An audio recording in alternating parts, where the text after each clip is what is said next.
Have you ever been in a situation where you're stuck between a rock and a hard place? Morally speaking, where doing the right thing also feels kind of wrong? Yeah, life is messy, and those simple, unbreakable rules we're sometimes taught, they often just don't work. So today, we're going to dive into a really fascinating ethical framework. Think of it as a moral toolkit, one designed for making those tough calls in the real world.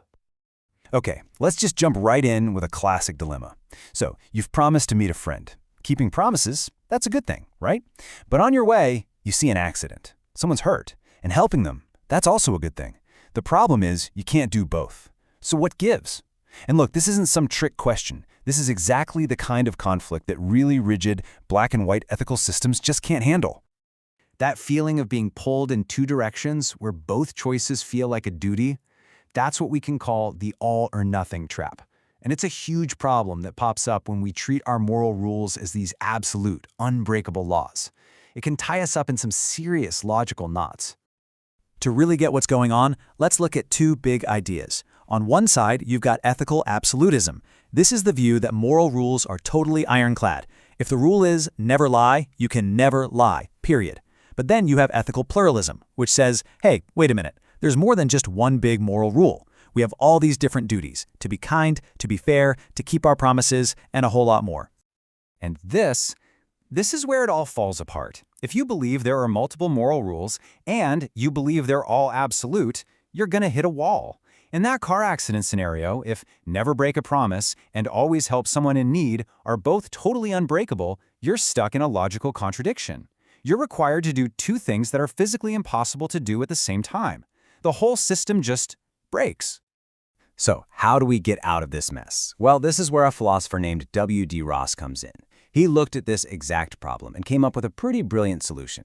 He said, you know what, we can accept that there are a bunch of different moral rules, but we have to let go of the idea that they're absolute. He gave us a much more flexible, common-sense way to look at things.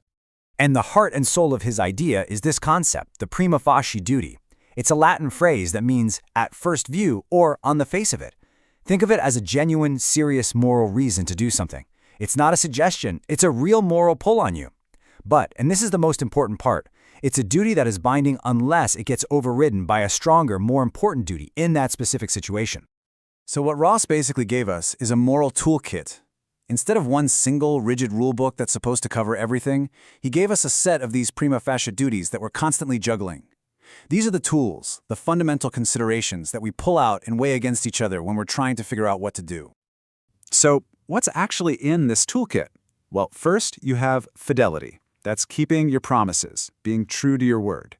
Then, reparations. Fixing the harm you've done. There's gratitude for returning kindness. Justice for making sure things are fair. Beneficence, which is just a fancy word for doing good for other people. Self-improvement, working on being a better person. And finally, non-maleficence, which is the duty to not cause harm. A lot of people see that one as the bedrock of the whole thing. Now, what's really cool about this is how humble the theory is.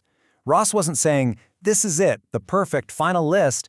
He thought it did a pretty good job of capturing the core moral gut feelings we all have, but he was totally open to the idea that maybe there are others, or that the list could be improved. The real focus is on the idea of these flexible duties, not just this one specific list. Okay, so we've got our toolkit, we know what the tools are. Now for the fun part. Let's see how this system actually works when we're out in the real world, especially when those duties start pulling us in opposite directions. Let's use this really powerful example. You have a single mom, her child is sick, too sick for school. Now she's promised her boss she'll be at work and she really needs this job, but her child is sick and needs her, and there's nobody else. What's the right thing to do? I mean, this is a truly heart-wrenching, real-world kind of conflict. So let's break this down with Ross's toolkit. On the one hand, she has a prima facie duty of fidelity to her job. She gave her word, she made a commitment. But on the other hand, she has this incredibly powerful prima facie duty of non-maleficence, her duty to prevent harm from coming to her sick, vulnerable child. And here is the absolute key to the whole thing. When she decides to stay home with her child, which, let's be honest, most of us would say is the right call, the duty to her job doesn't just poof, disappear into thin air. It's still there. It's a real moral obligation. It's just that in this specific case, it was outweighed by a much more urgent, much more important duty. This is just such a brilliant insight. Seriously, think about this. Have you ever done the right thing, but still felt a little bit bad about it? That's what this quote gets at. The mom probably feels a pang of guilt or anxiety about calling out of work. Ross would say that feeling, that regret, is the emotional echo of the duty she had to override. It's our brain's way of acknowledging that we had to sacrifice something of real moral value to uphold an even greater one. Now, this all feels really intuitive, right? It feels true to how we actually experience these dilemmas, but it leads us straight to the single biggest, toughest question for this entire way of thinking. Right? I mean, if there's no fixed ranking, no rule that's always at the top of the list, then how on earth do we actually decide which duty wins when they clash? The mother's case seems pretty clear-cut, but what about situations that are way more balanced, way more complicated? What's the method? And this is Ross's answer. And it can feel both totally liberating and, honestly, a little frustrating. He says, there is no formula. There's no fixed hierarchy where justice always beats gratitude or fidelity always beats beneficence. His whole point is that trying to create a rigid system like that is what got other theories into trouble in the first place. So if there's no magic formula, what are we supposed to do? Well, Ross argues that making a good moral decision is a skill you develop, not a math problem you solve. First, you have to really look at the situation and understand all the morally important details. See which duties are in play. Then, you bring everything you have, your life experience, your wisdom, your empathy, to the table. And finally, you use your best judgment. And if that sounds a little too fuzzy for you, think about it like this. When a jury listens to a case, there isn't some mathematical equation that tells them if someone is guilty beyond a reasonable doubt. They use their judgment. When scientists are trying to decide between two competing theories, there's no simple checklist. They have to use their considered judgment. In all the most complicated and important areas of life, we rely on this skill, and Ross is just saying that our moral lives are no different. And that really leaves us with one last big thought to chew on. With this system, we're trading the comfort of having easy answers and simple rigid rules for something that seems to do a much better job of capturing the complexity, the conflict, and the real messiness of our actual moral lives. So, is a system that relies on judgment a flaw? Or is its refusal to give us a simple answer actually its greatest strength? Because it's just telling us the truth about the world we all have to navigate every single day. Welcome back to the Deep Dive. Today we're tackling something that's maybe the biggest practical headache in moral philosophy. Conflict. Moral conflict. Yeah, we all have these rules we try to live by, you know? Don't lie, keep your promises, help people out. Standard stuff. But then the real world happens, and bang, those rules crash right into each other. Mm-hmm.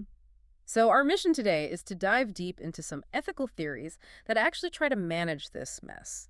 Specifically, that tension between wanting clear rules but facing these contradictory demands all the time. It really is a tension that, well, it trips up a lot of traditional ethical systems. Often philosophers aim for something called ethical monism. Monism, like, okay. Yeah, it's the idea that there's basically one single ultimate moral principle. Everything else, all of the rules, they kind of flow from that one big rule. Like one rule to rule them all. So if you just follow that one thing, like say, always maximize happiness, like the utilitarians say, Sure. then you've sort of solved morality. That's the idea. That's the appeal. And monism often goes hand in hand with ethical absolutism. Which is? That's the really hardline view. Moral rules can never be permissibly broken, ever. If a rule's absolute, breaking it is always wrong, no matter what. Okay, so utilitarianism, for example. Maximize happiness. That sounds like one rule. Is it absolutist too? Often, yes, because it typically insists you must always maximize utility. Any deviation, any failure to do that is considered morally wrong. So it's both monistic and absolutist in that sense. Sounds neat and tidy on paper. Simple, clear rules. Definitely. But I don't know, as soon as you think about real life, it feels, well, rigid. Maybe too rigid. That's the common reaction. And it's why ethical pluralism feels so much more intuitive to many people. Pluralism being just the opposite. More than one rule. Exactly. The view that there's more than one fundamental moral principle, not everything boils down to just one thing. That feels right. Our moral lives seem more complicated than just one rule. It aligns better with our gut feelings, yeah. But here's the snag. If you try to combine pluralism, multiple rules, with absolutism rules that can never be broken. Ah, I see where this is going. You hit a logical brick wall fast. Because if you have two or more absolute rules, they're bound to conflict at some point. Like the classic example, don't lie, ever.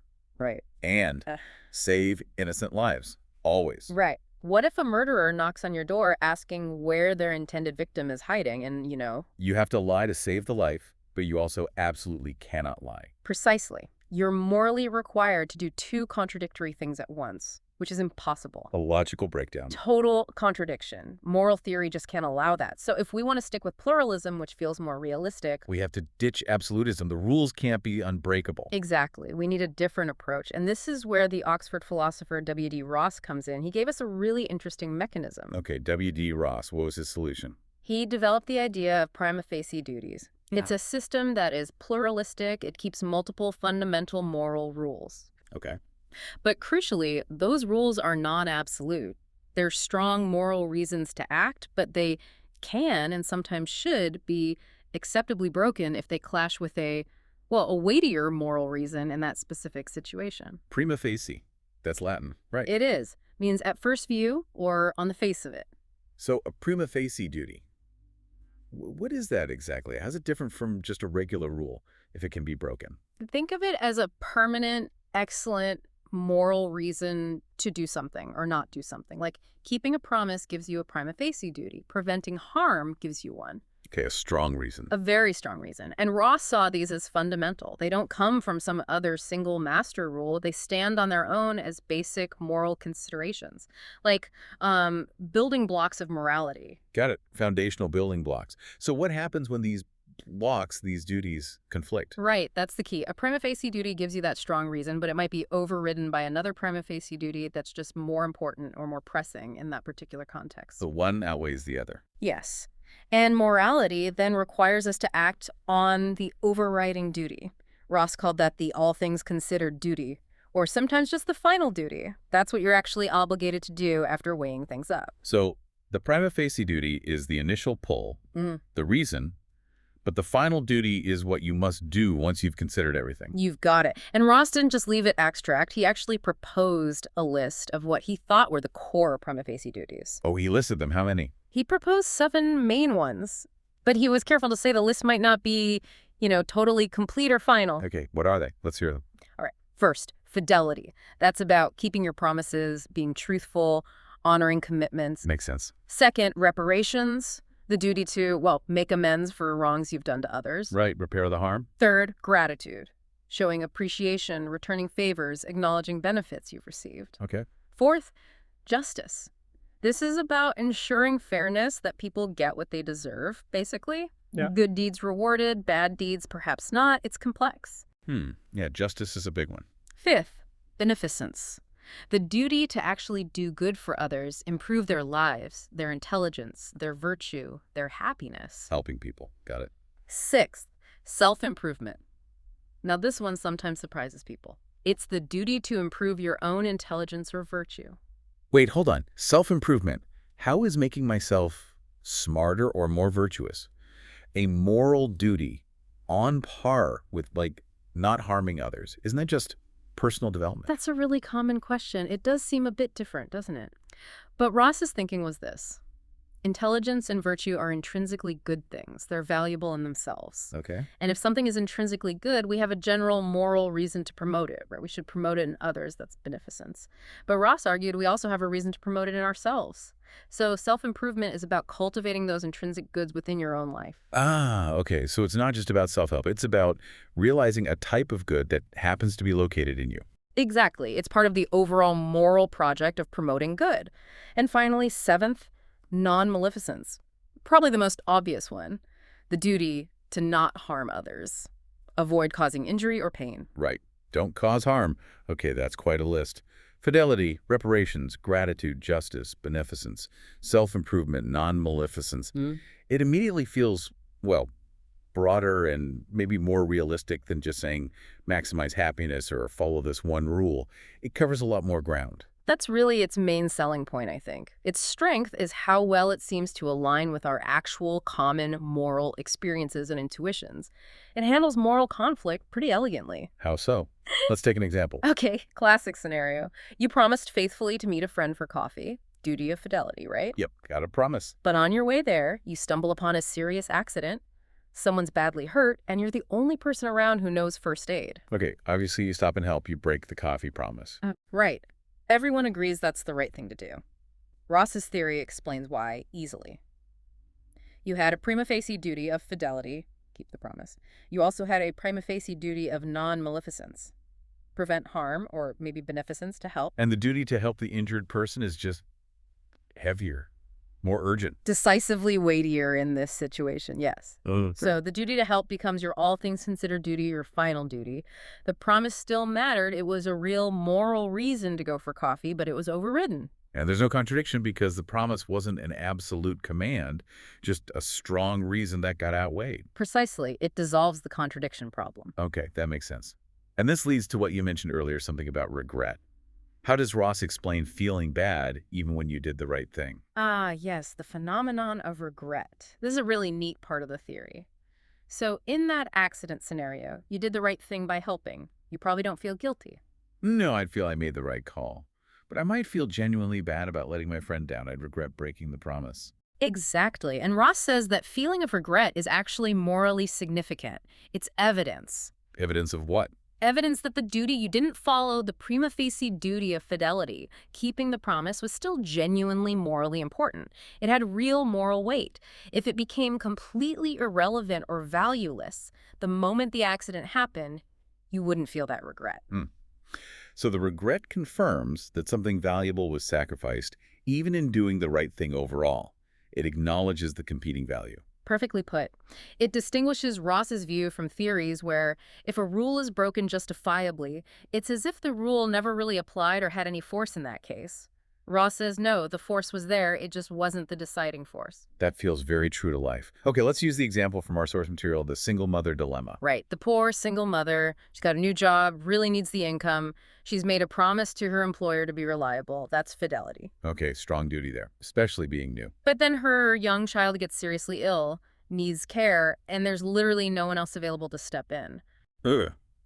So now her duty to care for her child beneficence, non-maleficence, clashes directly with her duty of fidelity to her employer. Big clash. In this situation, assuming no other options, Ross would likely say her all things considered duty, the thing she is morally required to do, is to stay home and care for the sick child. Even though she breaks her promise to her employer. Yes.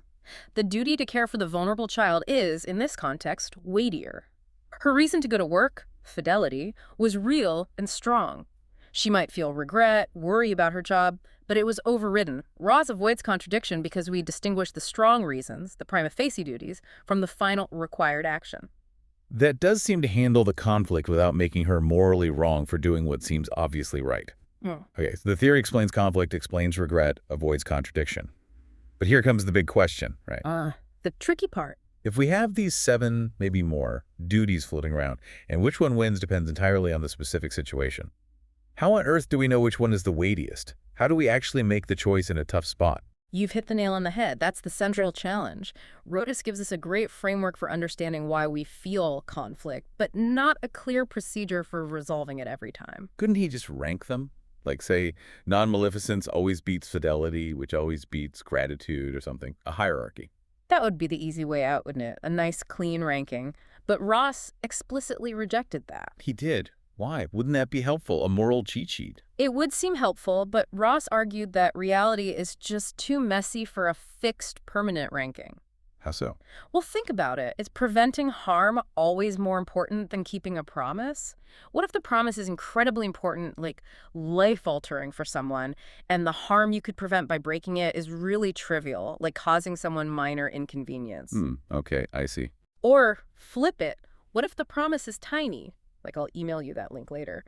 But breaking it allows you to prevent a huge harm, like stopping a serious assault.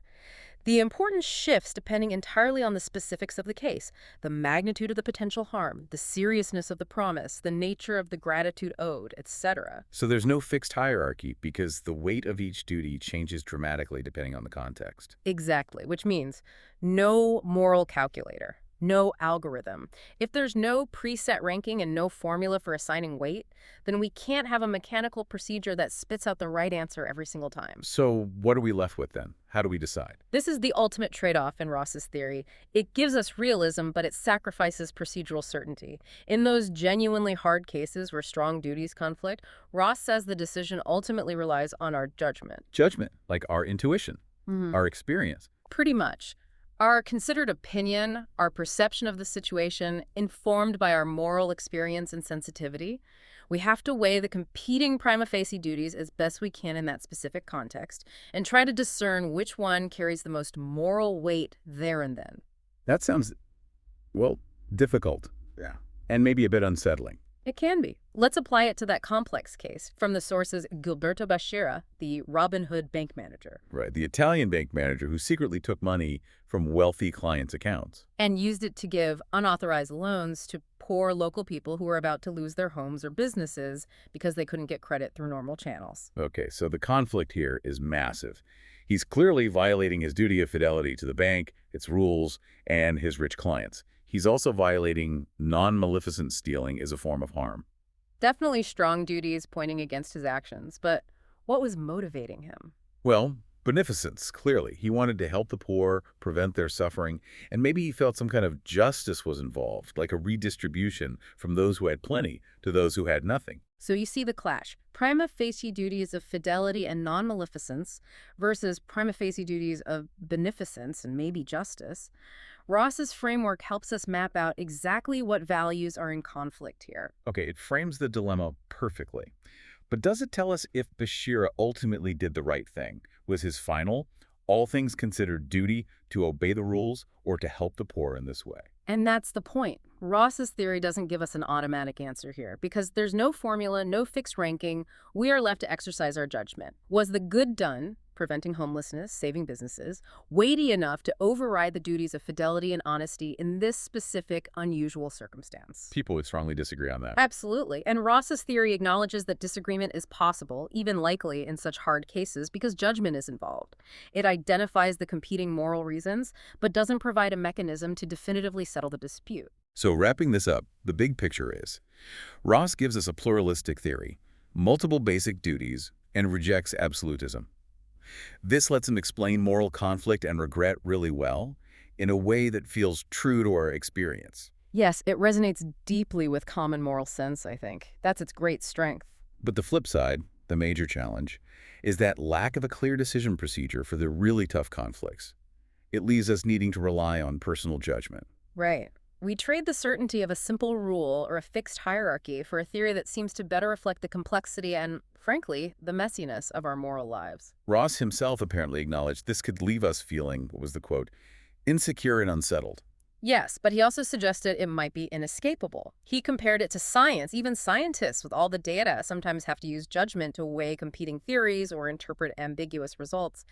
Morality, especially in hard cases, might just require that same kind of nuanced judgment. So what does this all mean for you, listening?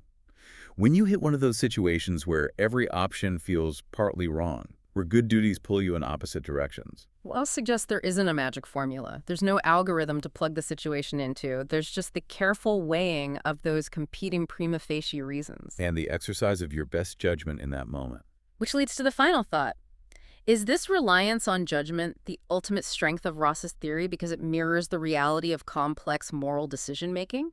Or is it its ultimate limitation because it fails to give us the definitive guidance we often crave when things get tough? Something to definitely mull over next time you find yourself facing a difficult ethical choice. That's a wrap for this deep dive. Oh, well.